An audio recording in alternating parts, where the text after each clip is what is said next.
രാജകീയ നന്മകളുടെ സ്മാരകമുദ്രകൾ ഗൃഹാതുരതയോടെ കാത്തുവയ്ക്കുന്ന നഗരങ്ങളിലൊന്നാണ് തിരുവനന്തപുരം.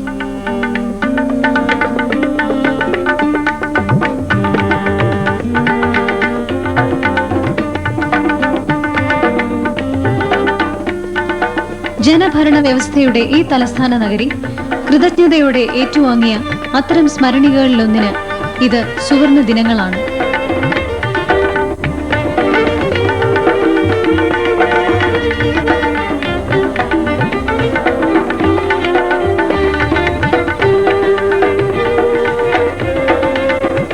അറിവിന്റെ പ്രകാശമാനമായ മേഖലകളിലേക്ക് വനിതകൾക്ക് ഉൾക്കണ്ണു തുറക്കുവാൻ തിരുവിതാംകൂർ രാജകുടുംബം ആശയ സാക്ഷാത്കാരം നൽകിയ മഹനീയ കലാലയം.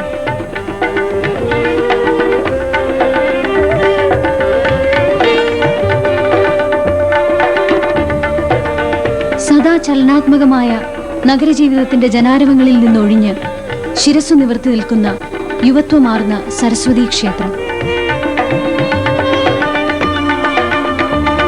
ആയില്യം തിരുനാൾ മഹാരാജാവിന്റെ ഭരണകാലത്ത് തിരുവിതാംകൂറിലെ പെൺകുട്ടികളുടെ വിദ്യാഭ്യാസത്തിനായി പ്രവർത്തനം ആരംഭിച്ച ഈ സ്ഥാപനത്തിന്റെ യഥാർത്ഥ ചരിത്രം 1864 വരെ നീളുന്ന ഒന്നാണ്.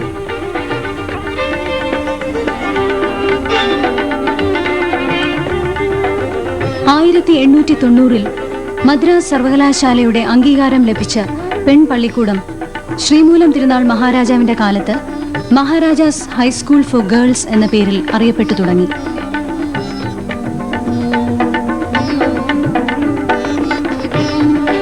വിജ്ഞാന സമ്പാദനത്തിനുള്ള അവകാശ സാഫല്യത്തിന് സ്ത്രീകൾക്ക് കൂടുതൽ അവസരങ്ങൾ ലഭ്യമാക്കുക എന്ന ലക്ഷ്യത്തോടെ ഈ വിദ്യാലയം 1897 മദ്രാസ് സർവകലാശാല അംഗീകരിച്ച ഒരു കോളേജായി ഉയർത്തപ്പെട്ടു.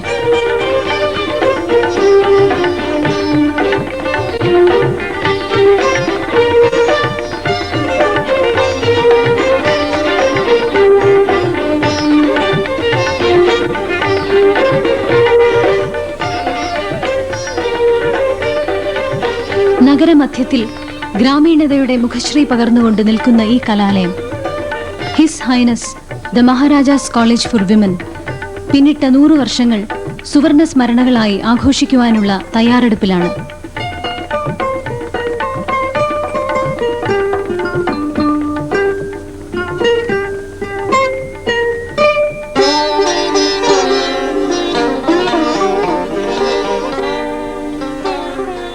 തിരുവനന്തപുരം നഗരത്തിൻ്റെ ഹൃദയഭാഗത്ത് സ്ഥിതി ചെയ്യുന്ന his highness the Maharaja's college for women എന്ന ഈ കലാലയം സ്ഥാപിതമായിട്ട് 100 വർഷം തികയുകയാണ്. രാജഭരണകാലത്ത് 1897 സ്ഥാപിതമായ 4 വിദ്യാർത്ഥിനികളുമായി ആരംഭിച്ച ഈ കലാലയത്തിൽ ഇന്ന് 4500ഓളം വിദ്യാർത്ഥിനികൾ അധ്യയനം നേടുന്നു. 200-ൽ പരം അധ്യാപകരും അത്രത്തോളം തന്നെ അനധ്യാപകരും സേവനമനുഷ്ഠിക്കുന്ന ഈ സ്ഥാപനം കേരളത്തിലെ എന്നല്ല ഇന്ത്യയിലെ തന്നെ ഒന്നാമത്തെ വനിതാ കോളേജാണെന്ന് പറയുന്നതിൽ അതിശയോക്തിയില്ല. കേരളത്തിൽ UGC സ്കീം ഇൻട്രൊഡ്യൂസ് ചെയ്തതിന് ശേഷം സെൻറ്റർ ഓഫ് എക്സലൻസ് ആയി അംഗീകാരം നേടിയ ഈ കലാലയത്തിൽ 22 പ്രീ ഡിഗ്രി ക്ലാസ്സുകളും 42 ഡിഗ്രി ക്ലാസ്സുകളും 28 പോസ്റ്റ് ഗ്രാജുവേറ്റ് ക്ലാസ്സുകളും നടക്കുന്നുണ്ട്.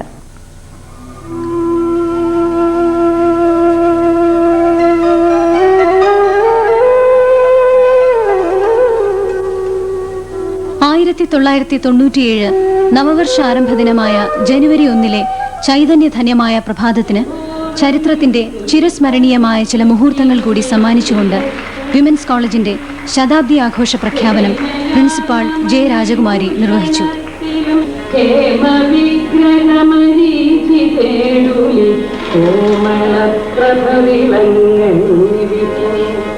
കലാലയ മുത്തശ്ശിയുടെ ശതാബ്ദി ആഘോഷങ്ങളുടെ വിളംബരം ഇവിടെ ഈ ദീപാർപ്പണത്തോടുകൂടി പുണ്യദീപത്തെ സാക്ഷിയാക്കി ഈ ശതാബ്ദി ആഘോഷങ്ങളുടെ വിളംബരം ഇവിടെ ഞാൻ സസന്തോഷം പ്രഖ്യാപിക്കുന്നു.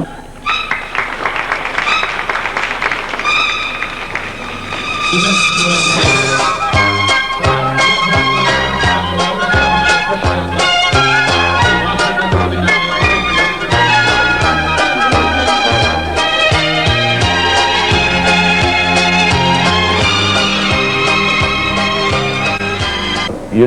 of Kerala was established in the year 1937.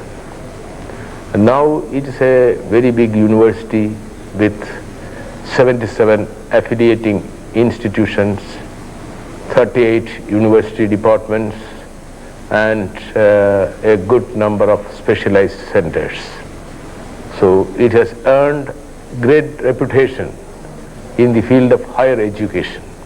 And the Government Women's College, formerly known as Maharajas College for Women, is one of the most prestigious institutions under this university.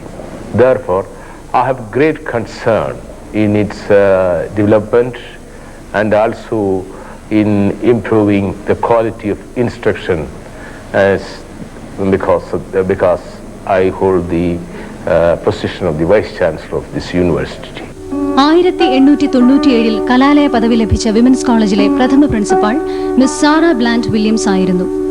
ഔപചാരികവും അക്കാദമികവുമായ അതിരുകൾ അതിലംഘിച്ച് വിദ്യാർത്ഥി ഹൃദയങ്ങളിൽ ചിരപ്രതിഷ്ഠ നേടിയ പ്രഗത്ഭമതികളായ പ്രിൻസിപ്പാൾമാരാണ് മിസ് വില്യംസിനെ തുടർന്നു വന്നത്.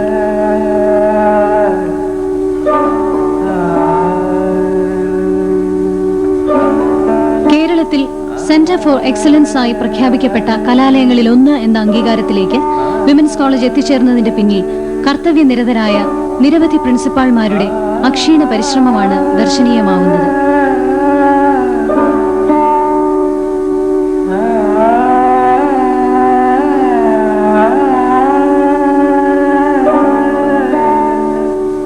തിരുവനന്തപുരം വിമൻസ് കോളേജിൽ ഞാൻ 2 വർഷം വിദ്യാർത്ഥിനിയായിരുന്നു.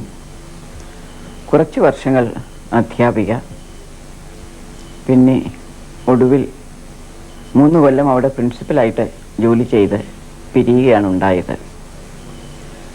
പക്ഷേ എൻ്റെ ഓർമ്മകൾ ഞാൻ അവിടെ പഠിക്കാൻ ചെന്ന കാലത്തിനേക്കാളും വളരെ പഴയതാണ്.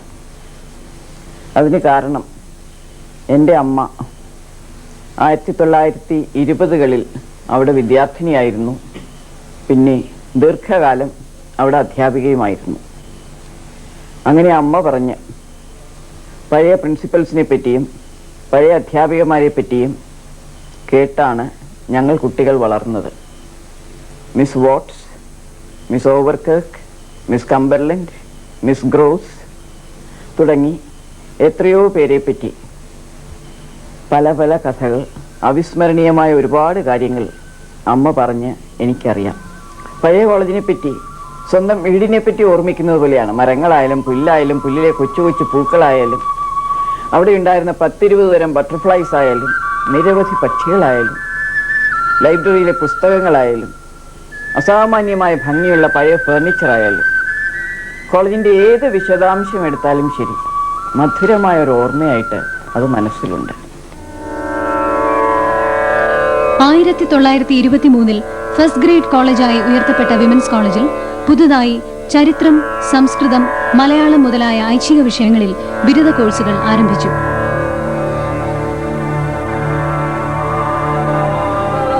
പ്രഗത്ഭമതികളായ അധ്യാപകരാൽ എല്ലായ്പ്പോഴും അനുഗ്രഹീതമായ ഒന്നാണ് ഈ കോളേജിലെ മലയാള ഭാഷാ വിഭാഗം.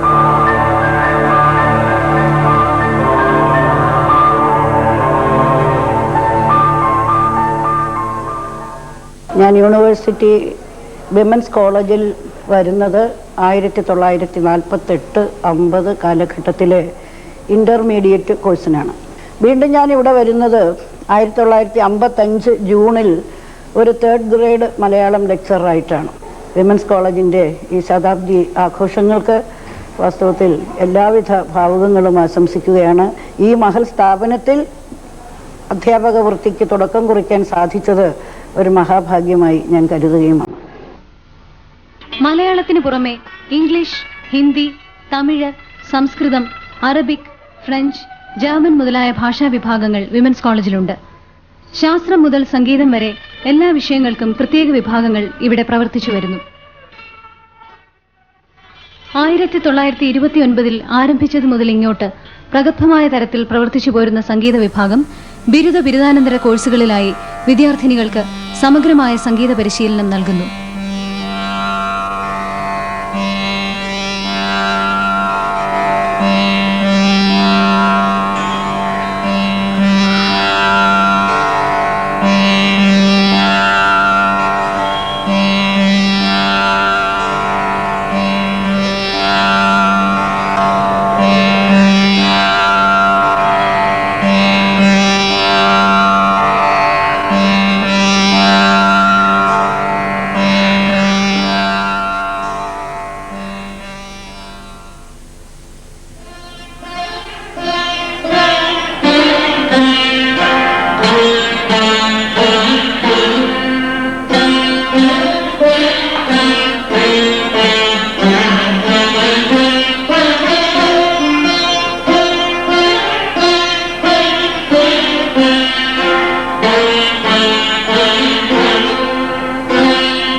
വിമൻസ് കോളേജിലെ സംഗീത വിഭാഗം പഴക്കമേറിയ ഒരു ഡിപ്പാർട്ട്മെൻറ്റാണ്.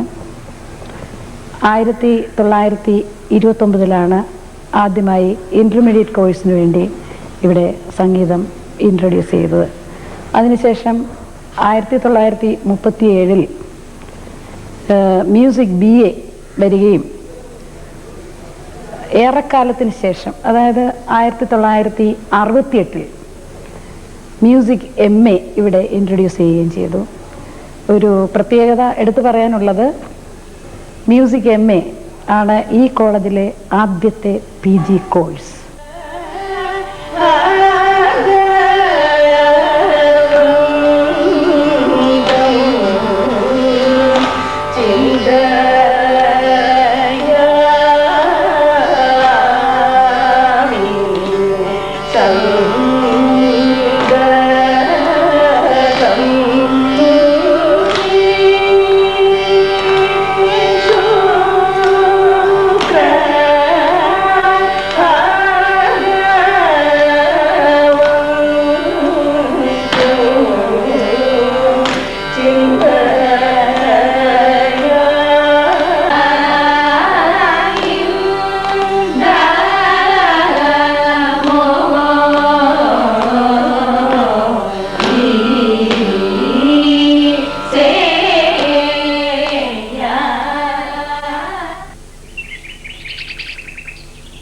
ഞാനാണ് ആദ്യം ഞങ്ങളുടെ കുടുംബത്തിൽ നിന്ന് ഒരു ഗവൺമെൻറ് കോളേജിലോ സ്കൂളിലോ പോയി പഠിക്കാനായിട്ട് ഇറങ്ങിയത്. ആദ്യമായിട്ട് ഞാനാണ്. എൻ്റെ കുഞ്ഞമ്മ ഇതിനു മുമ്പേ വിമൻസ് കോളേജിൽ പഠിച്ചിട്ടുണ്ട്, കുറേ നാൾ മുമ്പേ.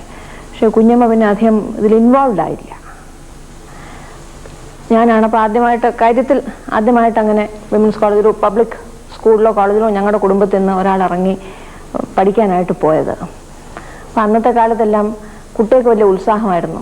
കൊട്ടാരത്തിൽ നിന്ന് ഒരാൾ വരുന്നു, എന്തൊരു കാഴ്ചബംഗ്ലാവിൽ പോയി കാണുന്ന പോലെ ഒരു വിശേഷ വസ്തു ഇങ്ങനെ വരുന്നു എന്ന് പറഞ്ഞ് കാറ് വരുമ്പോൾ കുട്ടികളൊക്കെ ഇങ്ങനെ ഇറങ്ങി നിൽക്കും.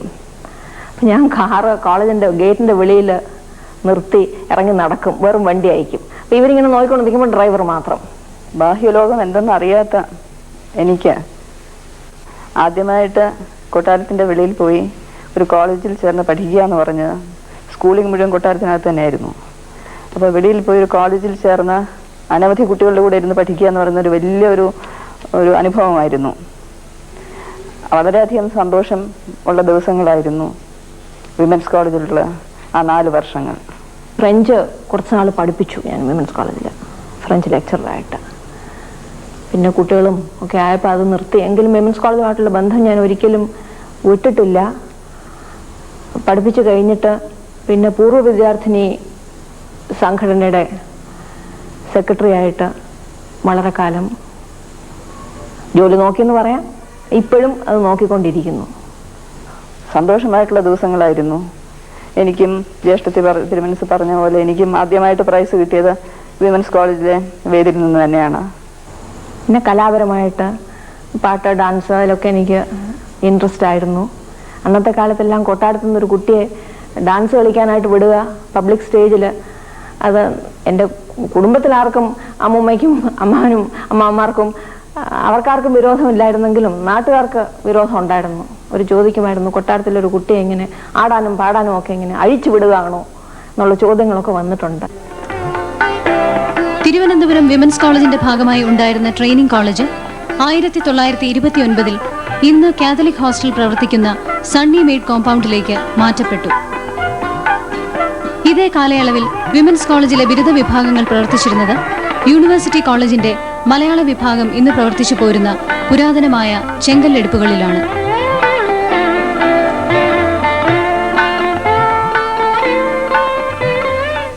ഞാൻ മലയാളം അസോസിയേഷൻ്റെ സെക്രട്ടറി ആയിരുന്നു. അന്ന് ഞങ്ങൾ വലിയ അന്നത്തെ സമകാലീന സംഭവങ്ങളെ സംബന്ധിച്ചുള്ള ചർച്ചകളെല്ലാം നടത്താർ പതിവുണ്ടായിരുന്നു. സാധാരണ വിമൻസ് കോളേജുകളിൽ നിന്ന് വിപരീതമായി അന്ന് നിരവധി ചർച്ചകൾ ഞങ്ങൾ സംഘടിപ്പിക്കുന്നത് വളരെ രസകരമായിട്ടുള്ളതും രാഷ്ട്രീയ സംവാദങ്ങൾക്ക് വരെ വഴിതെളിച്ചിട്ടുള്ളതാണ്. അന്ന് ഞങ്ങൾ പഠിക്കുമ്പോൾ 200 കുട്ടികൾ താഴെ കാണുകയുള്ളൂ. 3 ഗ്രൂപ്പിനും കൂടെ 3 ഗ്രൂപ്പേ ഉള്ളൂ. First group, second group, third group 3 ഗ്രൂപ്പേ ഉള്ളൂ. ആ 3 ഗ്രൂപ്പിനും കൂടെ 200 കുട്ടികൾ താഴെ ഉള്ളൂ. ഇപ്പോഴാണെങ്കിൽ വിമൻസ് കോളേജിൽ കെട്ടിടങ്ങൾ അനവധിയായി, വിദ്യാർത്ഥികൾ 4000-ഓളമായി. കെട്ടിടങ്ങളാണെങ്കിൽ ഈ സെമി സർക്കുലറായിട്ടുള്ള ആ മെയിൻ ബിൽഡിങ്ങും പിന്നെ മ്യൂസിക് ഡിപ്പാർട്ട്മെൻറ്റും അസംബ്ലി ഹാളും മാത്രമേ അന്ന് കെട്ടിടങ്ങളായിട്ടും അവിടെ ഉണ്ടായിരുന്നുള്ളൂ. ഈ കുട്ടികൾക്ക് എല്ലാവർക്കും നല്ലപോലെ അങ്ങോട്ടും ഇങ്ങോട്ടും അറിയാം. അന്നൊക്കെ ട്യൂഷനൊന്നും ഇല്ലായിരുന്ന കാലഘട്ടമായിരുന്നു. എന്നെപ്പോലെയുള്ളവർക്ക് ട്യൂഷൻ പഠിക്കാനുള്ള സാഹചര്യമില്ലായിരുന്നു, പഠിപ്പിക്കുകയുമില്ലായിരുന്നു. പക്ഷേ ക്ലാസ്സിൽ പഠിപ്പിക്കുന്നത് മാത്രം മതി, ഞങ്ങൾക്ക് വളരെ നന്നായിട്ട് പഠിക്കാൻ സാധിക്കുമായിരുന്നു. ഇവിടുത്തെ അധ്യാപകർക്ക് കൗതുകവും വാത്സല്യവും വളരെ കൂടുതലായിരുന്നു. സ്വന്തം കുഞ്ഞുങ്ങളെ പോലെ ഞങ്ങൾ പെൺകുട്ടികളെ അവർ വളരെ സ്നേഹത്തോടെ കാണുകയും കഴിയുന്നത്ര പരിഭവവും കുറ്റവും ഒന്നും ഇല്ലാതെ എല്ലാവരോടും ഇഷ്ടമായിട്ട് പെരുമാറുകയും ചെയ്തതുകൊണ്ട് ഇപ്പം നമ്മൾ പറയുന്ന മനഃശാസ്ത്രപരമായ റാപ്പോർ എന്ന് പറയുന്നത് അധ്യാപകരും കുട്ടികളും തമ്മിൽ നല്ല ദൃഢമായിട്ടുള്ള ഒരു കാലമായിരുന്നു. ഒരു രീതിയിൽ പറഞ്ഞാൽ അവിടുത്തെ കോളേജ് മാഗസീൻ എഡിറ്റർ ആ പദവിയായിരുന്നു എൻ്റെ ഇപ്പോൾ ഞാൻ എന്താണ് അതിൻ്റെ തുടക്കം കുറിച്ചത് അവിടെ നിന്നാണ്. സജീവവും പ്രവർത്തനനിരതവുമായ വിദ്യാർത്ഥി പങ്കാളിത്തം ഉൾക്കൊള്ളുന്ന കലാലയ യൂണിയന് കോളേജിന്റെ പ്രവർത്തനങ്ങളിൽ നിർണായകമായ പങ്കുണ്ട്. ശതാബ്ദി ആഘോഷിക്കുന്ന ഈ അവസരത്തിൽ ഈ കോളേജിൽ പഠിക്കുവാൻ കഴിഞ്ഞ, ഈ കോളേജിൽ വിദ്യാർത്ഥിനിയായിരിക്കുവാൻ കഴിയുന്ന ഓരോരുത്തരും ഭാഗ്യവതികളാണെന്ന് ഞാൻ കരുതുന്നു.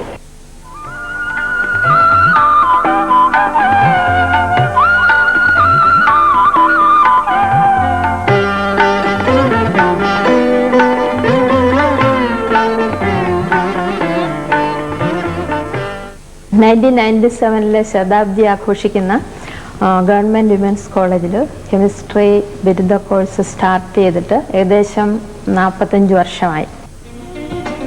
ശാസ്ത്ര വിഷയങ്ങളിൽ മാതൃകാപരമായ പരിശീലന സൗകര്യങ്ങൾ വിമൻസ് കോളേജിൽ ലഭ്യമാണ്. ദക്ഷിണ ഭാരതത്തിലെ കോളേജുകളിൽ ഏറ്റവും സജ്ജമായ പരീക്ഷണശാലകളുള്ള അപൂർവം കലാലയങ്ങളിലൊന്നാണ് വിമൻസ് കോളേജ്. ബിരുദാനന്തര കോഴ്സുകൾക്ക് പുറമെ വിപുലമായ ഗവേഷണ സൗകര്യങ്ങൾ കൂടി ശാസ്ത്ര വിഭാഗങ്ങളിൽ ഉണ്ട്.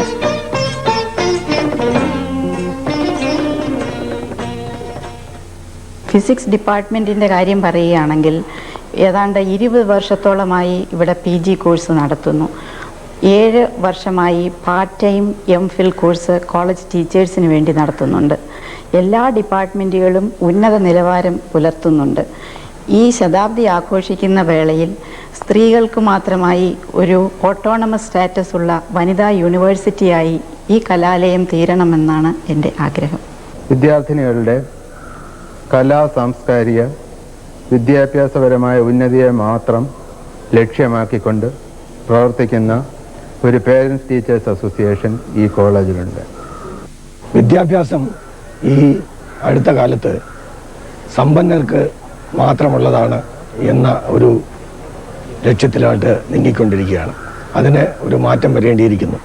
ഈ കോളേജിലാകട്ടെ മറ്റ് സാധാരണ പ്രൈവറ്റ് വിദ്യാലയങ്ങളിൽ ശേഖരിക്കുന്ന പോലെയുള്ള കോഴകളോ ഒന്നും വാങ്ങാതെ വെറും മെറിറ്റിൻ്റെ അടിസ്ഥാനത്തിലാണ് ഇവിടുത്തെ അഡ്മിഷനും മറ്റും നടക്കുന്നത്.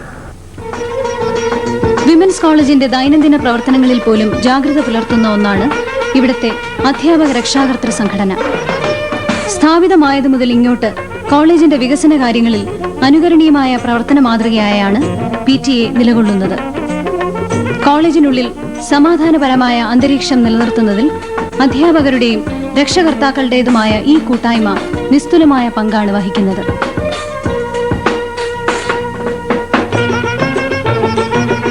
വിമൻസ് കോളേജിന്റെ ഭാഗമായ ഓഡിറ്റോറിയം, പുതിയ കെട്ടിടങ്ങൾ, കോളേജ് ബസ് തുടങ്ങിയവ PTA-യുടെ സംഭാവനകളിൽ പ്രധാനപ്പെട്ടവയാണ്.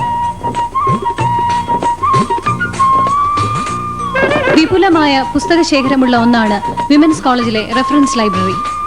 ഏറ്റവും നവീനമായ multimedia compatible library automation system എന്ന സംവിധാനം ലഭ്യമായ രാജ്യത്തെ പ്രഥമ കലാലയം എന്ന പേരിനുകൂടി അർഹമാണ് ഗവൺമെന്റ് വിമൻസ് കോളേജ്.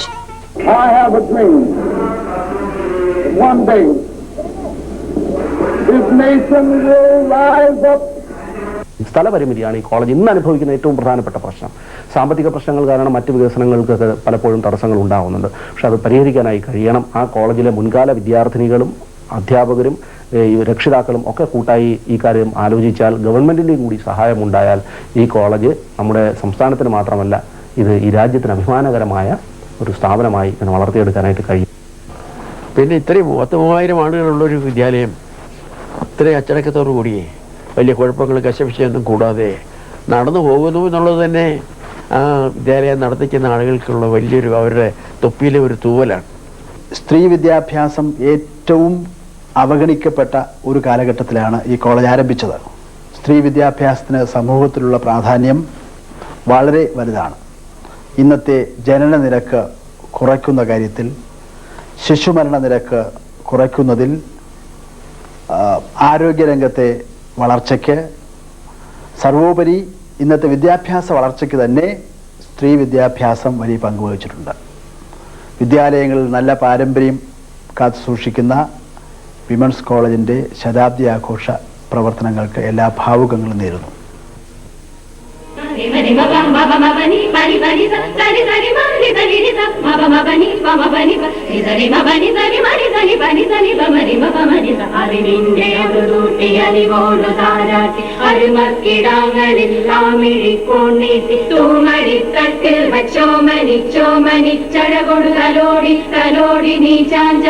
ഈ വിശ്വമാകവേ വിജയക്കൊടി നാട്ടി വളരുവാൻ നീയാണു ഞങ്ങൾക്കു വഴികാട്ടി. അറിവിന്റെ അമൃതൂട്ടി അലിവോടു താരാട്ടി അരുമക്കിടാങ്ങളെല്ലാം ഇടിക്കോണ്ണീട്ടി തൂമടിത്തട്ടിൽ വച്ചോമനിച്ചോമനിച്ചഴകൊടു തലോടി തലോടി നീ ചാഞ്ചാട്ടി. ഈ വിശ്വമാകവേ വിജയക്കൊടി നാട്ടി വളരുവാൻ നീയാണു